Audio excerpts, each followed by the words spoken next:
Ginulat nga po ng Dallas Mavericks ang buong NBA ngayong araw nang ilabas ng kanilang team ang balita na tuluyan na nga pong tinanggal o sinisante ang mismong head coach na si Jason Kidd. Though walang inilabas na rason bakit nila ito ginawa, may ilan rin naman ang naniniwala na parte ito ng ginagawang organizational changes ng Dallas Mavericks. Lahat ng mga taong nagdesisyon sa pag-trade kay Luka Doncic sa kanila tinatanggal ngayon.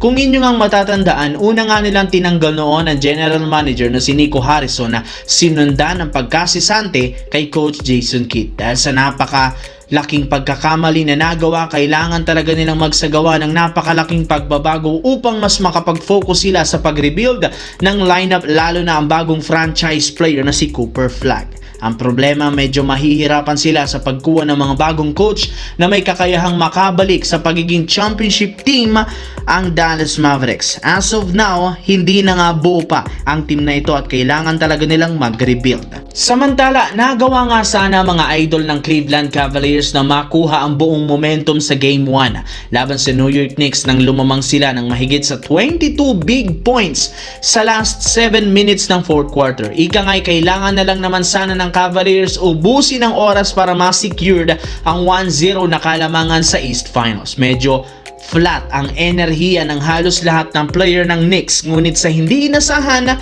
nag-choke pa rin ang Cavaliers sa Game 1 matapos umabot sa overtime ang bakbakan at matalo pa sila 115-104 dahil sa hindi pagpasok ng mga tira ng Cavaliers at paglamyan ng depensa. Sa huling minuto ng fourth quarter ay sinamantala ito ng Knicks para makapag-comeback at mapuwersa pa ang extra 5 minutes. At sa pagpasok sa overtime, dito nga nila tiluyang na outplayed ang Cavs. Kita na masyadong nag-relax ang lahat ng mga lalaro ng Cavaliers, lalo na si Donovan Mitchell na masyadong nakaapekto sa paglamig ng shooting nito sa fourth quarter.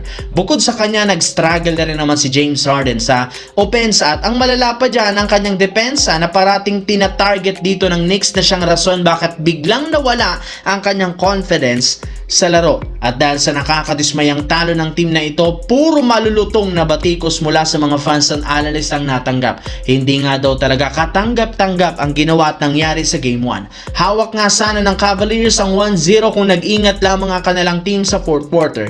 Kaya trending ang kanilang team sa social media sa dami ng mga nambabatiko sa kanila. Maging ang dating superstar ng Cleveland Cavaliers na si LeBron James hindi rin naman naiwasang mag-react sa choke ng kanyang dating team.